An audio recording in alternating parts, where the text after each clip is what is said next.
الحمد لله رب العالمين والصلاة والسلام على سيد الأنبياء والمرسلين أما بعد فأعوذ بالله من الشيطان الرجيم بسم الله الرحمن الرحيم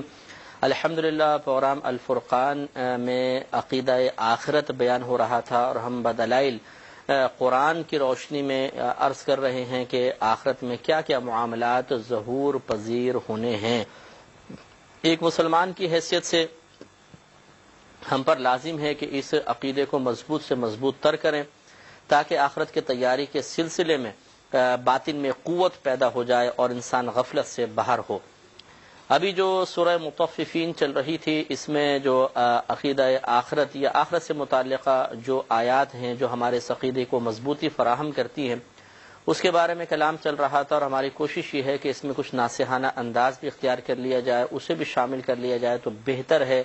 کیونکہ یہ آیات ہمیں بہت بڑی نصیحت فراہم کر رہی ہیں کہ اس سے پہلے کہ آپ پچھتائیں اپنے آپ کو سنبھالیں۔ لہٰذا اس میں ویسے تو کفار کے بارے میں تذکرہ ہے کہ وہ مسلمانوں کا مذاق اڑاتے تھے، جب ان کے پاس سے گزرتے تو اشارے کنایہ کرتے تھے اور اپنے گھروں میں ہنسی مذاق کرتے ہوئے ان کے پاس سے رخصت ہو کر جاتے تھے، اور ان کے پاس سے گزرتے ہوئے کہتے تھے تو گمراہ لوگ ہیں، گمراہ ہو گئے۔ اسی طرح آج آپ دیکھیے کہ مسلم معاشرے میں مسلمان یہ عمل کر رہا ہے کہ جو دین پر چلتا ہے واقعی استقامت کے ساتھ، ہم اس کی بات نہیں کر رہے جس نے دین کو اپنی ایک شریعت بنا لی ہے اور اپنا ہی وہ طریقے سے چل رہا ہے، وہ غلط ہے، جو کچھ غلط آدمی کر رہا ہے غلط ہے، لیکن ایک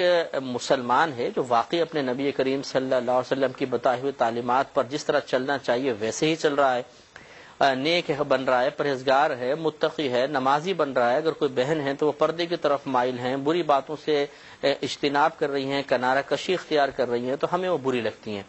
اور پھر وہ خاندان والے، دوست احباب ان پہ طنزیہ جملے بولتے ہیں، ان پر اٹیک کیا جاتا ہے مختلف انداز سے، کراس کوشچنز کر کے ان کی ہمت کو توڑنے کی کوشش کی جاتی ہے، اشارے کنائے کیے جاتے ہیں، ان کا مذاق اڑایا جاتا ہے۔ اور جس طرح کفار اس زمانے میں نبی کریم صلی اللہ علیہ وسلم کے دور میں مسلمانوں کو کہا کرتے تھے یہ گمراہ لوگ ہیں، آج مسلمان بعمل مسلمان کو کہہ رہا ہے کہ یہ تو ایسی بس زمانے سے ہٹے ہوئے لوگ ہیں، یہ دنیا کے دوڑ میں کبھی کامیاب نہیں ہو سکتے۔ تو بھائی کیا دنیا میں دوڑنے کے لیے بھیجا گیا ہے؟ کیا دنیا کے اندر ایک دوسرے سے آگے نکلنے کے لیے بھیجا گیا ہے؟ اگر آپ کہتے ہیں جی ہاں تو لائیے اس کا کوئی نقل اور ثبوت پیش کر دیجئے، اور اگر ایسا نہیں ہے بلکہ یہ دنیا کا سامان اسباب ضرور جمع کیا جائے، لیکن صرف اور صرف آخرت کی تیاری کے لیے، اس سے اتنا ہی دل لگایا جائے جتنا آخرت کی تیاری کے سلسلے میں معاون ثابت ہو سکے، تو اس سے تو کوئی بھی منع نہیں کر رہا ہے۔ لیکن جو آپ کی تھیوری ہے بڑی معذرت کے ساتھ، اسے شریعت بالکل تسلیم نہیں کرتی، وہ شریعت سے ٹکراتی ہے، ہمارے اللہ تبارک و تعالی اور اس کے رسول کریم صلی اللہ علیہ وسلم کی بتائے ہوئے اصول اور ان کی تعلیم کردہ تعلیمات سے ٹکرا رہی ہے، اس لیے ہم اس کو چھوڑنے پر مجبور ہوں گے۔ تو ایسے مسلمان بھائی اور بہن جو دوسروں کو بعمل بنتے دیکھ کر اپنے دل میں تنگی محسوس کرنے لگ جاتے ہیں، وہ بیچارہ عمل کر رہا ہے، ٹینشن میں یہ آ جاتے ہیں، وہ عمل کر کے اپنے آپ کو مشقت میں ڈال رہا ہے، پریشانی ان کو ہو جاتی ہے، یہ غلط رویہ ہے، غلط طریقہ ہے، یہ بروز قیامت پچھتاوے کا سبب بن سکتا ہے۔ تو اللہ تبارک و تعالی نے سورہ مطففین میں اسی چیز کو بیان فرمایا کہ وَإِذَا رَأَوْهُمْ، اور جب یہ کفار ان مسلمانوں کو دیکھتے ہیں، قالوا تو کہتے ہیں إِنَّ هَؤُلَاءِ لَضَالُّونَ، کہ بے شک یہ بہکے ہوئے لوگ ہیں، گمراہ لوگ ہیں۔ وَمَا أُرْسِلُوا عَلَيْهِمْ حَافِظِينَ، اللہ تعالیٰ فرماتا ہے اور یہ کفار کچھ ان پر نگہبان بنا کر نہیں بھیجے گئے، یعنی کفار کو اس لیے تو نہیں بھیجا تھا کہ مسلمانوں کا جا کے محاسبہ کریں۔ اگر ہم آج کے تناظر میں دیکھیں تو جو مسلمان بعمل مسلمان کو روکنے کی کوشش کرتا ہے، اس سے ہم کوشچن کرتے ہیں کہ تمہیں اس کا اختیار دیا گیا تھا، یا تمہیں یہ ڈیوٹی سونپی گئی ہے کہ تم ایک بعمل کو بے عملی کی طرف مائل کرو؟ تمہیں کیا مسئلہ ہے بھائی؟ کوئی عمل کر رہا ہے تو کیوں خواہ ایک تو آپ خود عمل نہیں کرتے ہیں، دوسرا کوئی عمل کر رہا ہے اس کی راہ میں رکاوٹ بن رہے ہیں، تو دو جرم آپ کر رہے ہیں، خود بھی مجرم کہ اللہ تعالیٰ کی نافرمانی میں مبتلا، اور پھر دوسرے کو اطاعت کی طرف مائل نہ ہونے دینا، یہ ایک اور مزید سرکشی۔ یہ منصب آپ کو دیا تو نہیں گیا تھا، یہ ذمہ داری تو سونپی نہیں گئی تھی، لیکن اگر آپ ایسا کر رہے ہیں تو بہت ہی غلط معاملہ ہے۔ لہٰذا آگے اللہ تعالیٰ نے بیان فرمایا فَالْيَوْمَ الَّذِينَ آمَنُوا مِنَ الْكُفَّارِ يَضْحَكُونَ، تو آج یعنی قیامت کے روز ایمان والے کافروں سے مذاق کریں گے، ان پر ہنسیں گے۔ تو یہی ہوگا، پھر وہ مجرمین کھڑے ہوں گے لائن کے اندر، سر جھکے ہوں گے، ندامت، پچھتاوا، شرمندگی اور اپنے کیے ہوئے کے اوپر شدید قسم کا ان کو رنج اور غم ہوگا۔ اس وقت جنت کی طرف جاتے ہوئے مسلمان ان کے اوپر ہنس رہے ہوں گے کہ دیکھو یہی تھا نا جو ہمارا مذاق اڑایا کرتا تھا۔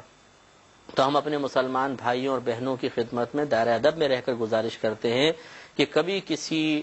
باعمل بننے والے شخص کی راہ میں رکاوٹ بننے کی کوشش مت کیجیے گا، ان کا مذاق مت اڑائیے گا۔ یہ ایسے لوگ کوئی بیوقوف نہیں ہیں، جاہل نہیں ہیں، کم عقل نہیں ہیں، یہ بہت سمجھدار ہیں۔ اگر آپ ان کے مقابلے میں اپنے آپ کو سمجھدار سمجھتے ہیں تو پھر انتظار کیجیے اس دن کا کہ جس دن دونوں گروپ وہاں پر حاضر ہوں گے۔ آپ خود غور کر لیں، ہم آپ سے دائرہ ادب میں رہ کر پوچھتے ہیں بتائیے انعام کس کو ملے گا، آپ کو ملے گا یا اس عمل کرنے والے کو ملے گا؟ جب آپ کا دل اور آپ کا ضمیر اس بات کو تسلیم کر رہا ہے کہ سرخرو یہی ہوں گے، تو کیوں اپنی آخرت کی بربادی کا سامان کر کے کسی نیک شخص کو آپ مذاق اڑا کر اور اس پر طنز کر کے اور اسے حقیر اور کمتر ثابت کر کے دوبارہ گناہوں کی طرف مائل کرنے کی کوشش کرتے ہیں؟ یہ قطعاً غلط رویہ ہے۔ ایسا نہ ہو کہ اللہ تبارک و تعالی ناراض ہو، بروز قیامت آپ جہنمی کی لائن میں کھڑے ہوں اور وہ نیک شخص جس کو آپ اپنی گیدرنگ میں، اپنے سرکل میں، اپنے دوستوں کے درمیان گھیر کر اس کو مذاق اڑایا کرتے تھے یا اس کو حقیر سمجھ کر اپنے ساتھ بیٹھنے کے قابل ہی نہیں سمجھتے تھے، وہ فخر سے سامنے سے گزرتے ہوئے آپ پر ایک طنزیہ نگاہ ڈالتا ہوا گزر رہا ہو، کیا فائدہ پھر ایسے اپنے آپ کو ذلت پر پیش کرنے کا؟ اس لیے یہ موقع ہے، ہمیں سوچنا چاہیے، غور و تفکر کرنا چاہیے اور اپنے آپ کو سنبھالنا چاہیے۔ کوئی اور ہے۔ تو اللہ تعالیٰ فرماتا ہے کہ فَالْيَوْمَ الَّذِينَ آمَنُوا مِنَ الْكُفَّارِ يَضْحَكُونَ، تو آج کے دن یعنی قیامت کے روز ایمان والے کافروں پر ہنس رہے ہوں گے، عَلَى الْأَرَائِكِ يَنظُرُونَ، تختوں پر بیٹھے دیکھتے ہوں گے، یا تو نعمت کو دیکھتے ہوں گے، یا ایک روایت کے مطابق جنت کی کھڑکی کھول دی جائے گی جو جہنم کی طرف کھلے گی، اور وہاں پر وہ آرام سے جنتی اپنے مقام پر بیٹھ کے جہنمیوں کے مناظر دیکھ رہے ہوں گے۔ اور یہ حدیثوں کے اندر مضامین آئے ہیں کہ اس وقت پھر وہ جہنمی ان کو پکار کر کہیں گے کہ ایک تھوڑا سا ہمیں اگر تم پانی پلا دو تمہاری بڑی مہربانی ہوگی، لیکن مسلمان کہیں گے ہمیں اس کی اجازت نہیں ہے، دنیا میں ہم تمہیں سمجھایا کرتے تھے تم نہیں مانتے تھے، اب کیا ہو سکتا ہے؟ وہ کھڑکی بند کر دی جائے گی، کفار پہ مزید حسرت طاری ہوگی۔ تو اللہ تعالیٰ فرماتا ہے کہ هل ثوب الكفار ما كانوا يفعلون، تو کیا کچھ بدلہ ملا کافروں کو اپنے کیے کا؟ اس کا مفہوم یہ ہے کہ یعنی جب بروز قیامت کا کفار اپنے نام اعمال کو بائیں ہاتھ میں لے کر جہنم میں جائیں گے تو گویا کہ ان سے یہ پوچھا جائے گا کہ بتاؤ کیا فائدہ ہوا تمہیں مسلمانوں کا مذاق اڑا کر، وہاں پر جس کو ہم ذرا نچلی سطح پر آ کے لفظ استعمال کرتے ہیں ڈیڑھ ہوشیاری، کہ ایک تو ہوشیار ہوتا ہے، ایک ضرورت سے زیادہ ہوشیار ہوتا ہے، ہوشیار بننے کی کوشش کرتا ہے، تو یہ اس قسم کے مسلمان بھی آپ کو تقریباً ہر گھر میں مل جائیں گے، اور زیادہ تر معذرت کے ساتھ یہ وہ ہوتے ہیں جو دادا دادی، ابا جان، امی جان، بڑے بھائی، چچا، پھپھا، یہ لوگ زیادہ گڑبڑیں کرتے ہیں، یہ پوری زندگی نفسانی خواہش میں، چچا پھپھا یہ لوگ زیادہ گڑبڑیں کرتے ہیں، یہ پوری زندگی نفسانی خواہش میں خود تو گزار لی ہوتی ہے، اب اگر کوئی بچہ نیک بننے کی کوشش کرتا ہے، کوئی بچی نیک بننے کی کوشش کرتی ہے، تو یہ اپنے تجربات کا ناقص نچوڑ نکال کر بیان کرنے کی کوشش کرتے ہیں کہ ہم نے بہت کچھ سیکھا ہے۔ معاذ اللہ ثم معاذ اللہ، یہ گویا کہ یوں کہنا چاہتے ہیں کہ اللہ تعالیٰ اس کے رسول کریم صلی اللہ علیہ وسلم کی حکمت علیحدہ، میری حکمت، میرا تجربہ، میری ذہانت، یہ اس پر بھی فوق ہے، اگرچہ وہ زبان سے اس کو ظاہر نہیں کریں تو کافر ہو جائیں گے، لیکن لگتا ایسا ہی ہے ظاہری طور پر کہ وہ بچوں کو سمجھا رہے ہوتے ہیں کہ ہم سے سیکھو، ہم تمہیں بتا رہے ہیں ایسا تمہیں زندگی گزارنی ہے، ایسی گزارنی ہے، یوں مت کرو، ویسے مت کرو، حالانکہ وہ بچہ بالکل اللہ تعالیٰ اس کے رسول کریم صلی اللہ علیہ وسلم کی مرضی کے موافق زندگی گزار رہا ہوتا ہے، یہ عمل بالکل غلط ہے۔ لیکن ساتھ ساتھ ہم دائرہ ادب میں رہ کے ان دینداروں کی خدمت میں بیان کرتے ہیں کہ بعض اوقات ایک انسان دین کی طرف مائل ہونے کے بعد ان قیودات کو نہیں جان پاتا کہ جو ایک دیندار کو اختیار کرنی چاہیے، وہ اس کو پھلانگ جاتا ہے، ان پابندیوں سے باہر نکل جاتا ہے کہ دیندار کے لیے بھی ایک پابندی ہے، وہ بہت آگے بڑھنے کی کوشش کرتا ہے، اس میں پھر نہ ماں کا ادب، نہ باپ کا ادب، نہ بزرگوں کی صحیح باتیں اسے سمجھ میں آتی ہیں، وہ انہیں دشمنی تصور کرنا شروع کر دیتا ہے، یہ بھی غلط ہے۔ دونوں جانب سے اعتدال بہت ضروری ہے۔ تو بہرحال عقیدہ آخرت اللہ تعالیٰ نے اس میں بیان فرمایا۔ مزید آگے سورۃ الانشقاق میں اللہ تبارک و تعالی قیامت کے احوال کو، اخروی احوال کو مزید بیان فرماتا ہے۔ یہ بھی دیکھتے ہیں، اللہ تعالیٰ نے فرمایا اذا السماء انشقت، جب آسمان پھٹ پڑے گا، وَأَذِنَتْ لِرَبِّهَا وَحُقَّتْ، اور اپنے رب کا حکم سنے گا، اور یہ اس پر لازم کیا ہی گیا ہے کہ وہ حکم سنے تو پھٹ جائے گا وہ۔ وَإِذَا الْأَرْضُ مُدَّتْ، اور جب زمین لپیٹ دی جائے گی، مدت معنی پھیلانا بھی ہے، دراز کر دی جائے گی، یعنی اتنی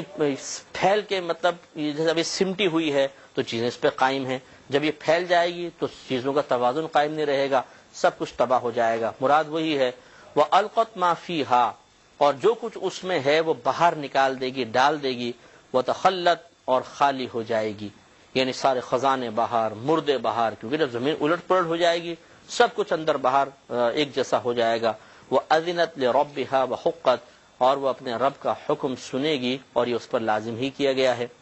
یا ایھا الانسان انک کادح الی ربک کدحا فملاقیہ، اے انسان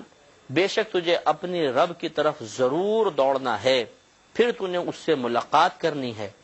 فاما من اوتی کتابہ بیمینہ، تو وہ شخص جس کو اس کے سیدھے ہاتھ میں اعمال نامہ دیا جائے گا، فسوف یحاسب حسابا یسیرا، تو اس سے ان قریب آسان حساب لیا جائے گا۔ اب یہ بظاہر ایسا لگتا ہے کہ نام اعمال پہلے دے دیا جائے گا، حساب کتاب بعد میں، اور بعض آیات ایسے کہتی ہیں کہ حساب کتاب پہلے ہوگا پھر نام اعمال سیدھے ہاتھ میں دیا جائے گا۔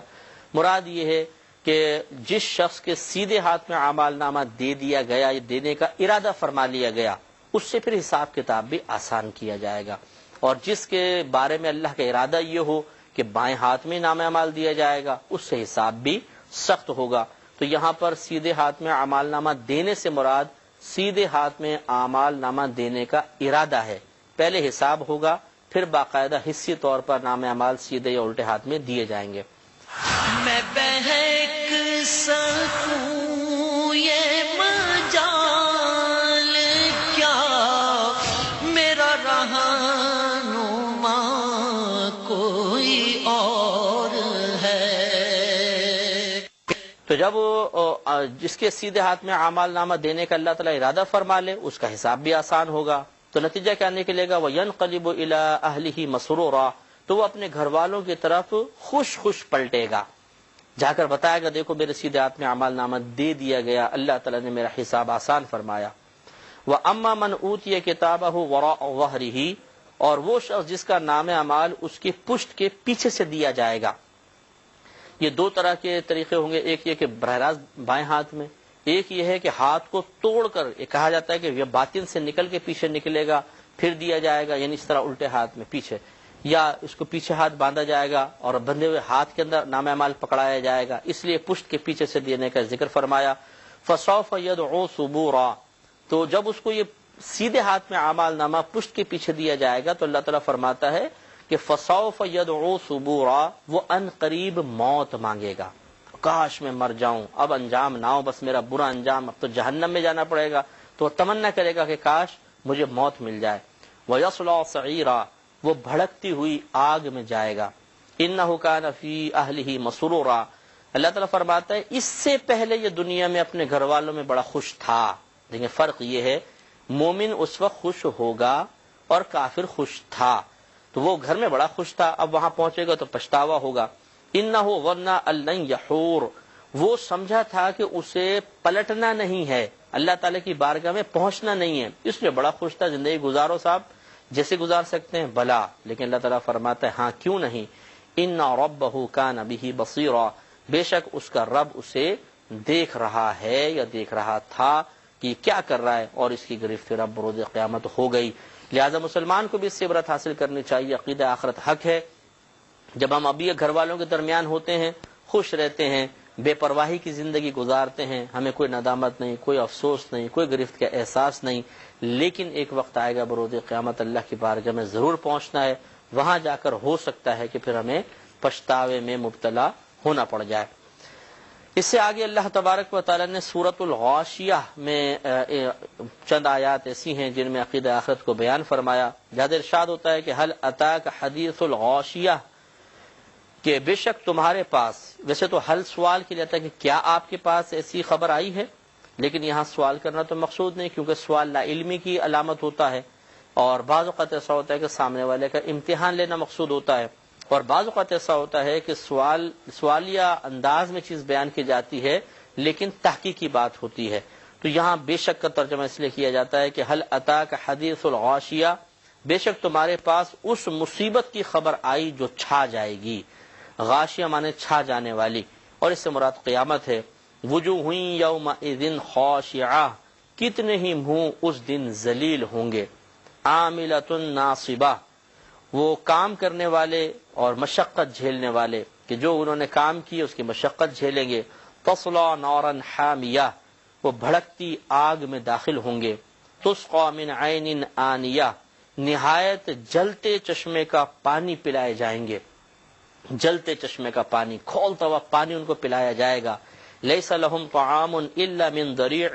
ان کے لیے کچھ بھی کھانا نہیں ہوگا مگر آگ کے کانٹے، یعنی آگ کے کانٹوں کے علاوہ کوئی کھانا نہیں ہوگا۔ لا یسمنو، کہ نہ وہ موٹا کرے گا، ولا یغنی، اور ولا یغنی من جوع، اور نہ وہ بھوک سے بے نیاز کرے گا، یعنی اس کو کھانے کے بعد کوئی موٹاپا نہیں آئے گا، کوئی وہ بے نیازی بھوک سے حاصل نہیں ہوگی۔ اس کے مقابلے میں وجوہ یومئذ ناعمہ، کتنے ہی منہ اس دن چین میں ہوں گے، سکون میں ہوں گے، سرور میں ہوں گے۔ لسعیہا راضیہ،